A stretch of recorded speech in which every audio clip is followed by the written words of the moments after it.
Hello, this is Nathan, better known as CrazyhermitDM, and this is my podcast, The Hermit's Homebrew.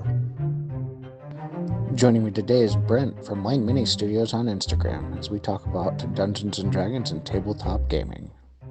There's a couple of I'll play devil's advocate to Yeah. opposite points to what you said. Mhm. Obviously, you have motivation, the villain's motivation of what they're doing. Yes. In Oh, my yeah. opinion, for a good villain, has to be they are thinking they're doing the right thing. Yes. Yeah. They're not doing it because They're they're dead. they're evil McEversons. Yeah. Yeah, they're not doing it because they're Flash Gordon's evil doctor, whatever. It works for pulp stuff or whatever and all that sort of stuff. Well, But like because it's a comic our book. They've got 12 pages to tell a story. our story in our media over the last 20, 30 years, 40, 50 years, even because Flash Gordon's even older than that, has evolved to the point to where like we want a villain we're gonna love to hate. Yes. The first campaign with Cade that had Surtur in it. Yep. And the overall kind of thing is like, well, why is he doing this? Is like, because one, he's been slighted by the gods. Yep. Two, he thinks it's predestined for him. He feels it's his destiny. Yeah. Yeah. He was destined to burn the realms to move on to that better. Yeah. What's happening? And that's now evolved in this new campaign of like Surtur's back. Is he going to go back to the it's my destiny? Or is it just like my destiny's been changed? What do I do now? Yeah. That midlife crisis Yeah. type feel. Now what? The only like villain that I've done that's doing evil things for purely evil reasons is the Overseer. It's literally an aberration, and that's why I'm flipping that coin. It's an aberration that wants to come into our world, into our physical world, purely just to own it. Yeah, and that's kind of the interesting thing about the aberrations is that gives you the freedom to do that because the aberrations are supposed to be just enough outside of our concept of a mind that maybe he's doing it because he feels like he has to eat. Who knows? He's an aberration. Now, the good thing with villains, and you're talking about your list, I can go red in the face on this podcast of like what you should do to create a great villain. Yes. But and what you shouldn't do. But at the same time, if you write it right, you could go against every one of my things I give you advice and create another great villain. Oh, absolutely. Like you said, you shouldn't have your villain basically sit back on a throne and all of that. What's my version of Zariel done all this campaign and just made her even more scarier because she has not gotten involved whatsoever. Yeah, we have had zero contact with her. Yeah. None. All she is doing is building a giant bomb. Yeah. And you now found out she has a warship. Yeah, exactly. So it's just like, what the... Yeah, and the most contact we have had has been with her underlings. Yeah. And some of them have been very close-lipped. Been close-lipped, or they've been actually like the general has Yeah. been very nonchalant and very hey, I know Yeah, this isn't the best thing to do, but yeah, she's messed up.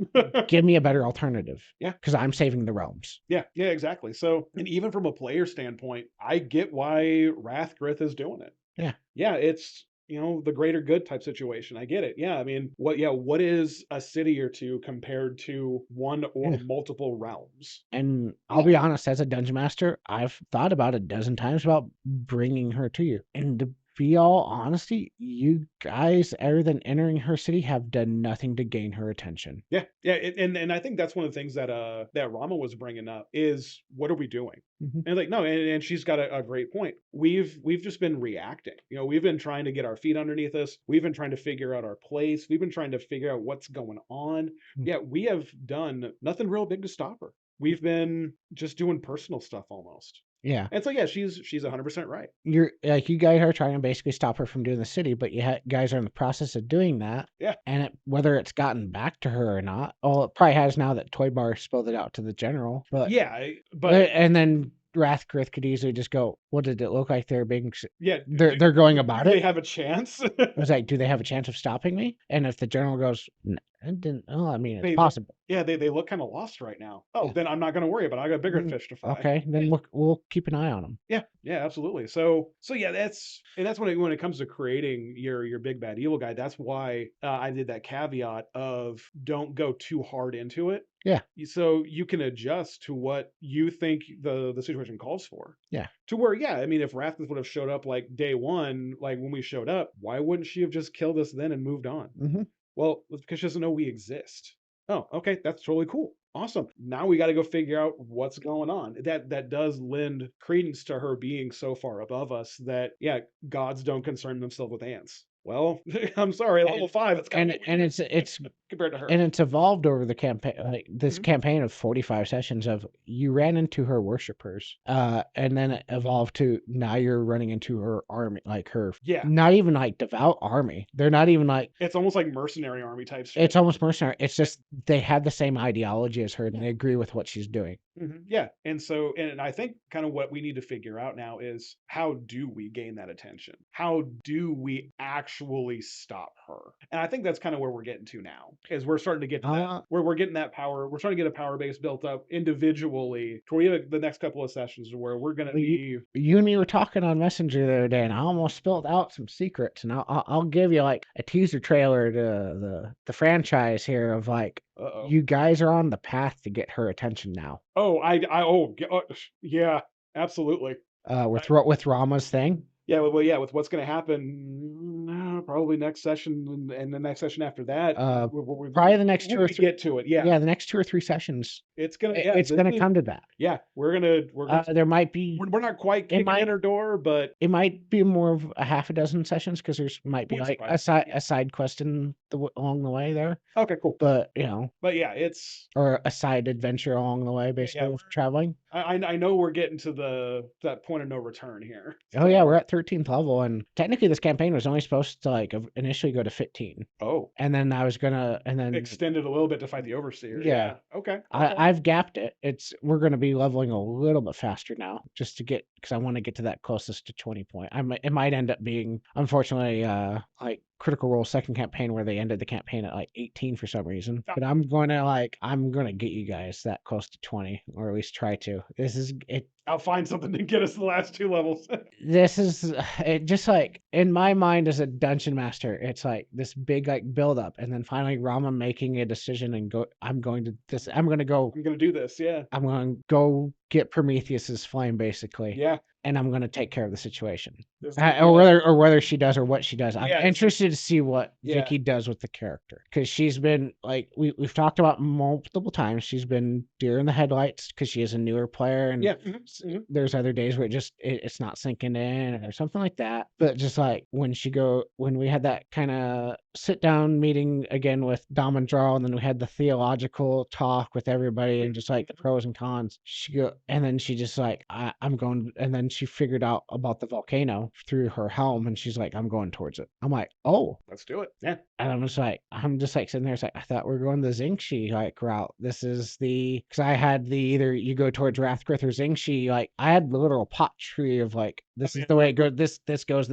This is not multiverse planned out. yeah, I had the 2 lines or whatever, the outline of like event or line circle of like what the path is. And once again, in very Dungeons and Dragons fashion, you have made a new branch to the tree. Oh yeah, absolutely. So we got my like idea how to make a bad evil guy. What about you? How do you make one? Well, like I was saying, you got to humanize them as much as possible, no matter what it is, unless you're literally going from a very alien point of view with the overseer. Then you make them very as non-human as possible. Yeah. You go that extreme. A Rathgrith or like a Surtur or anything like that. Surtur's kind of more in between because he's a god, and I'm doing what I've always been told I'm going to do because this is my purpose in life type thing. With Rathgrith, she fully believes she's doing the right thing and she's going to do it. And there's only been 2 other people at the table that have seen her evolve and knows from a metagame point of view why she's doing what she's really doing, because they've seen the first book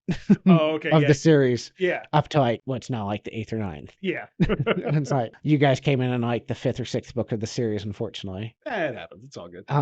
Well, and then what was it? But you try and humanize them. You try and make it seem like they feel like they're doing the right thing, and that's like been the recurring thing about this campaign. Is like everybody's doing what they think is the right thing. You're just going the wrong way about it. And I really do feel like, I'm not going to get into politics or religion or anything like that. I really feel all around the world that's basically just the overarching theme of how wars or these strikes or things. Everybody thinks they're trying to do the right thing, and from their point of view, it's just they're more than likely going the wrong way about it because they're only thinking from their point of view, which is a very human. Yeah, exactly. And you try and apply that as much as possible because like the other antithesis is just like very chaotic villains of like the Joker from Batman, of just like he has his own reasoning. They're like or there's the fan theories of like he's hyper sane, which I won't get into, and I don't know whether I agree with it or not because we can go back and forth about that. We could do an hour and a half talk about the Joker himself. Yeah, and hyper saneness and that comic book theory, but yeah. But as for villains and all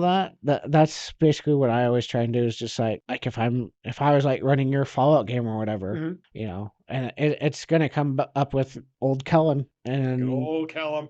Whether he asked the question or not, I don't know. It's in my opinion, it'll probably be Opal. But you know, why are these gangs trying to raid all these caravans? We didn't really fully find out. We got some tidbits of basically it's a very turf war of one person stealing the other's supplies and all this sort of stuff, but we didn't get like details. Which is like, and I got that from like The Walking Dead, and the reason why I think zombies make a good movie or a miniseries, but don't make a good long running series, because eventually the zombies become environment. Yeah. And in my opinion, this is why I stopped watching The Walking Dead. It became less about zombies and more about the next jerk taking our stuff. Yeah, and that's where Fallout is. It's a lot more about the raiders, or and that's or at least mid game. And I'm kind of applying that idea to Fallout right now. Is it could just be you've got 4 or 5 of these big crews running around in New Orleans, and they're just trying to do right by their people. Yeah, and I know I'm just going to be feeding you more ideas for your campaign, but like you said that we're going after cryptids and all that sort of stuff. Yep. And we're going on cryptid hunts. Yep. What, you know, from a dungeon master that's listening to this right now, what's to say if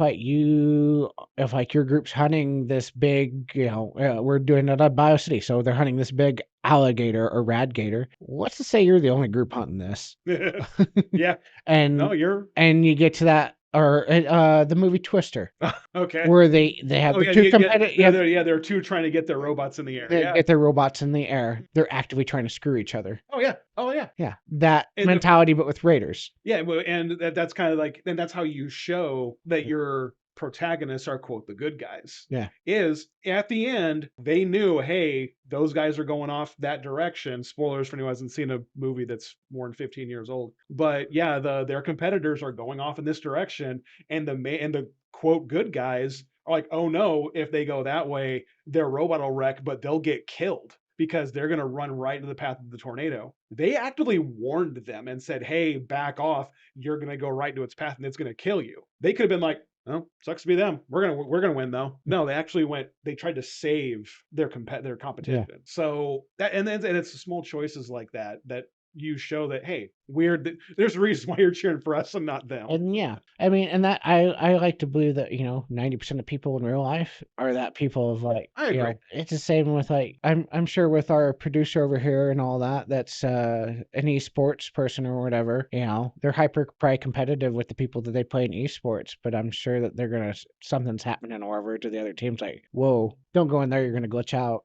or something like that. Yeah, I mean, when a cup's on the line, hey. Oh, that's a little more cutthroat. Yeah, but it's like with if the other team's stupid enough to go into a glitch zone, then that's their fault. Yeah, but I mean, it's sportsmanship. That's the word I'm looking for. Good sportsmanship. Yeah, exactly. Like Star Trek, when you had the Klingon Cardassian War, they would go out and they'd be murdering each other on the battlefield, but they would go to a bar and they'd be drinking side by side because, hey, you're a good warrior. We had a good fight today. I'll kill you on the battlefield tomorrow, but we're going to share a drink now. You know, so it's like, this isn't personal. This is honor. This is, you know, for whatever. And so, yeah, it's good to see that, you know, and that not everything is I'm good, you're evil. Yeah. And good must triumph, blah, blah, blah. I do believe that's how you build a good villain. There you go. Gul Dukat was an amazing villain. Oh, God, he was so good. Oh, you hated the guy, but you loved it when he was in an episode. I know Deep Space Nine was a very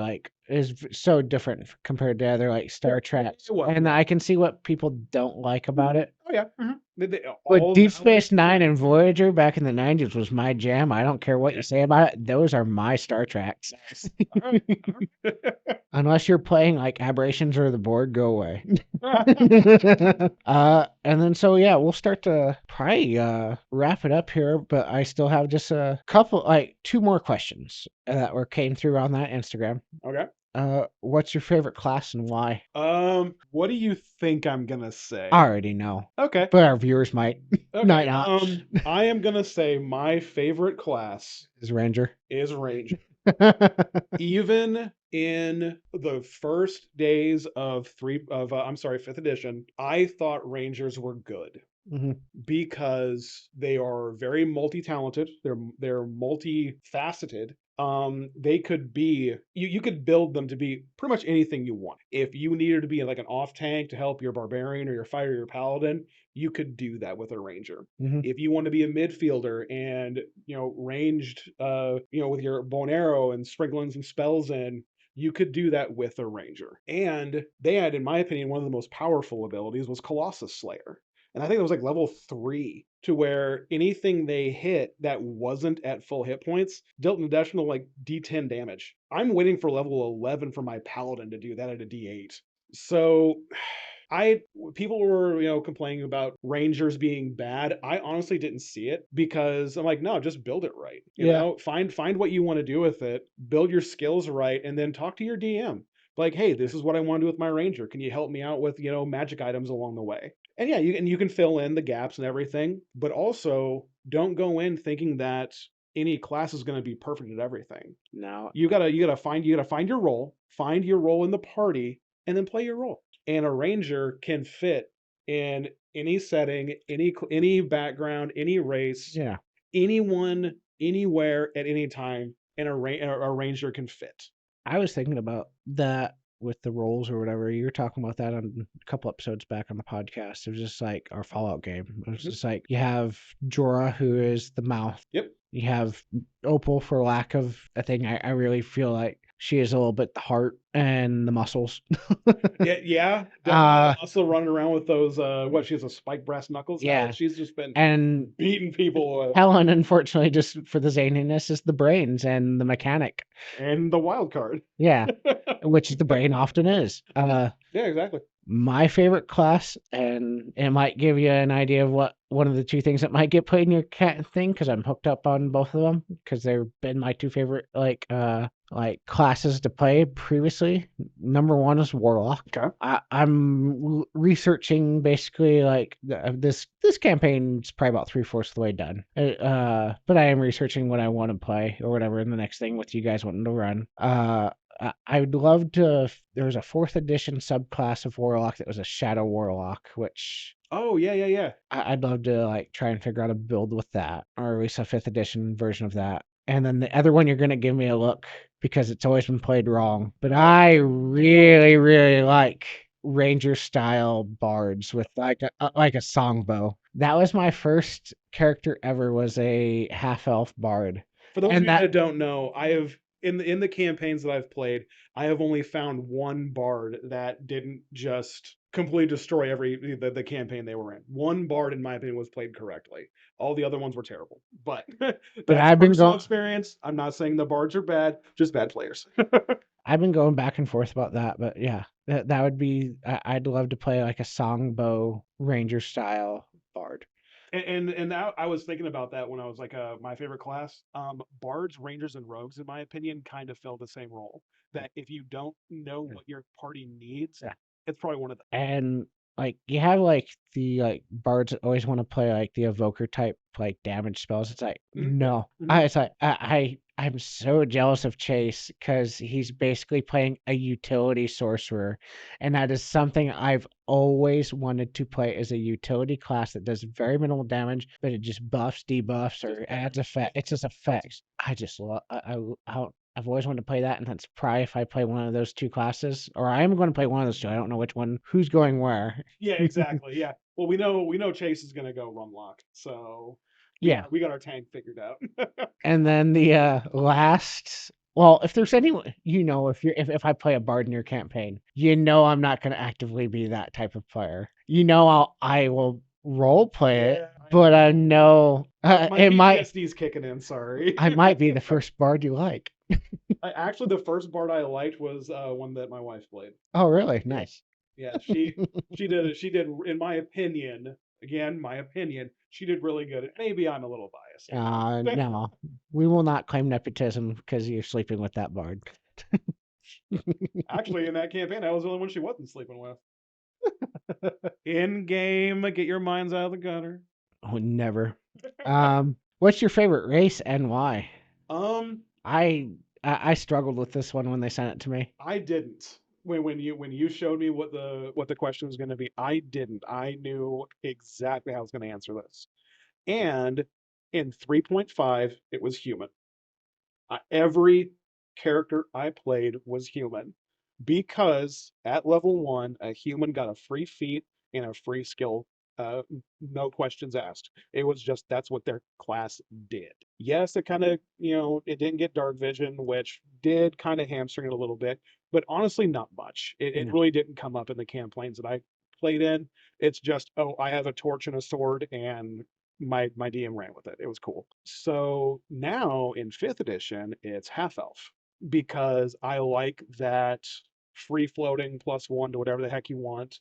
It's got dark vision, and it's got, in my opinion, half elf has a lot going for it. That just in my opinion, now that's my go-to one. Yes, I still like human.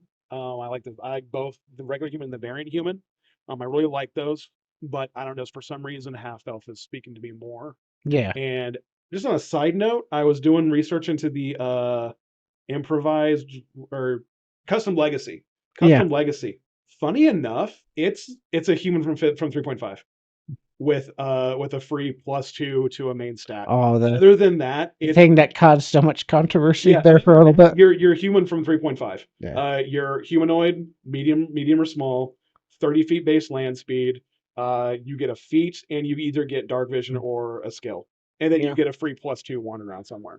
So Uh, other than that, sorry guys, it's just human with a different package. yeah. Yeah. Fun fact, back in the good old days of like when it was first started in late 70s, because we are on the 50th anniversary, 50 years into this game. Like people like Gygax Yeah. or like Tim Kask, the first editor of TSR before he left Yep. or got fired, or but what was it? They're all very human centric. And if you look at first edition, like Gygax was very human centric. It wasn't. Elf and dwarf were classes. Yeah, so it was a Yeah. magic user, I think, if I remember, or something like was off from what I've seen with. I can't Yeah, remember. yeah, I forget what it is, but yeah, but It's if like you want, magic user is like that's actually the classes. I think magic user. yeah, it was like mage or Yeah. like caster or whatever it was, but yeah. As for my own personal thing, I can see their point of view with the first edition being human centric because they that's where they're coming from. They grew up reading Conan. Yeah, that's a good point. Uh, Any non-human Conan ran against do him, I agree with it? killed him.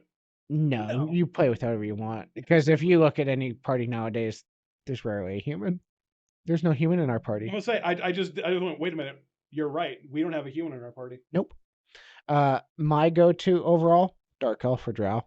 Okay. If you're talking to my dad, drow. If you're talking to me, I usually go dark elf.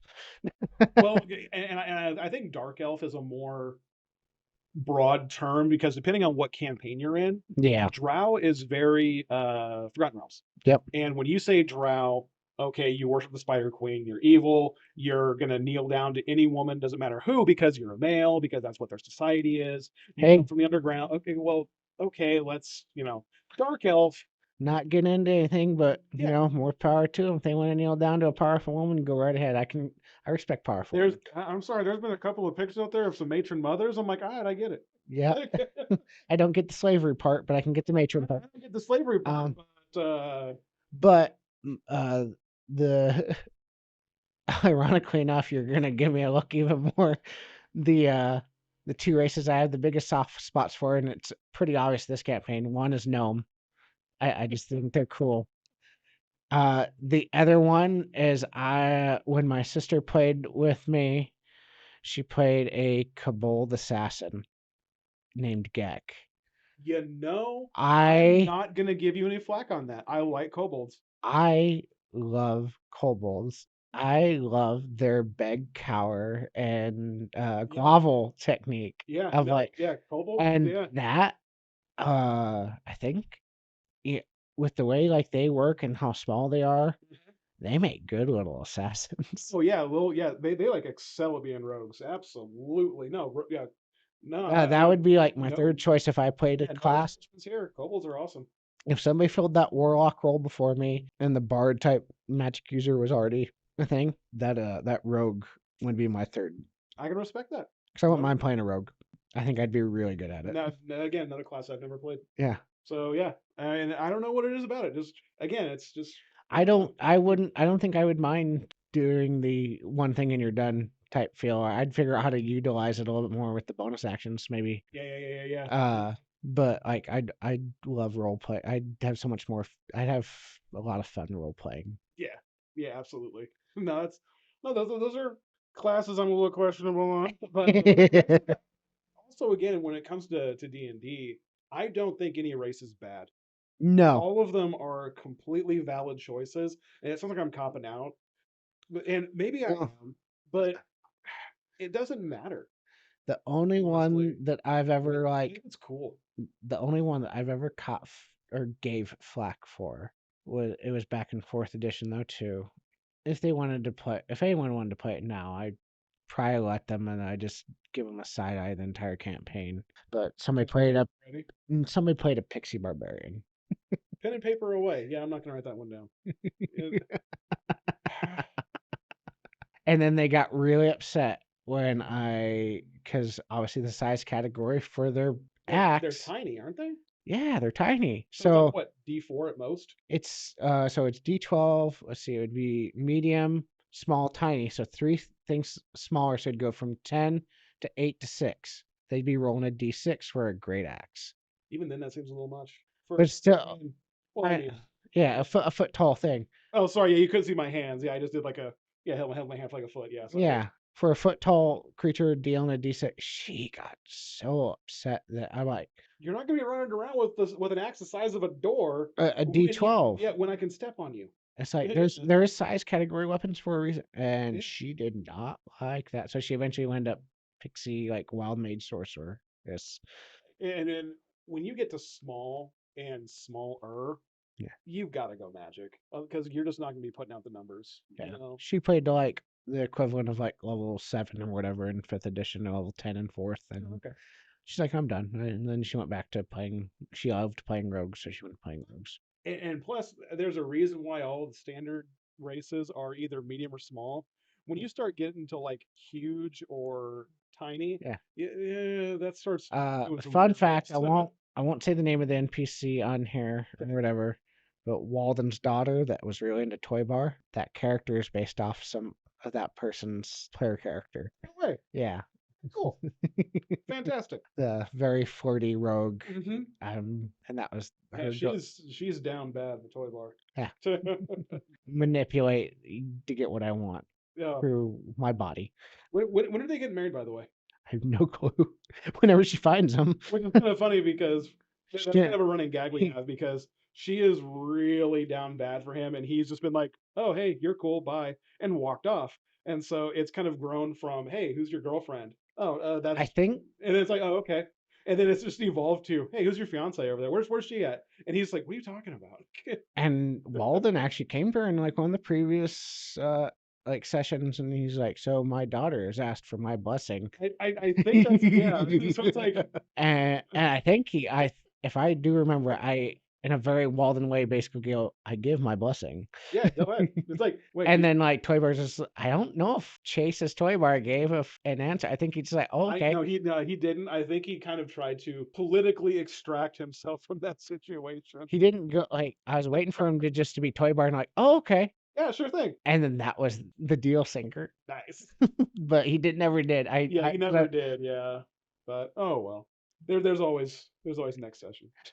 But I think with that, we will go ahead and wrap it up for the night. Call it a good one. Remember to subscribe to the Patreon, the Twitter, the Instagram, the TikTok, all those platforms. I do have a link tree on most of my social media platforms. You can go find all the other stuff. Like and subscribe to this podcast. Share it with your friends. Let's make it big and help support our community as we try and raise it up even bigger than what we already have been. And I am Langeministudio on Instagram.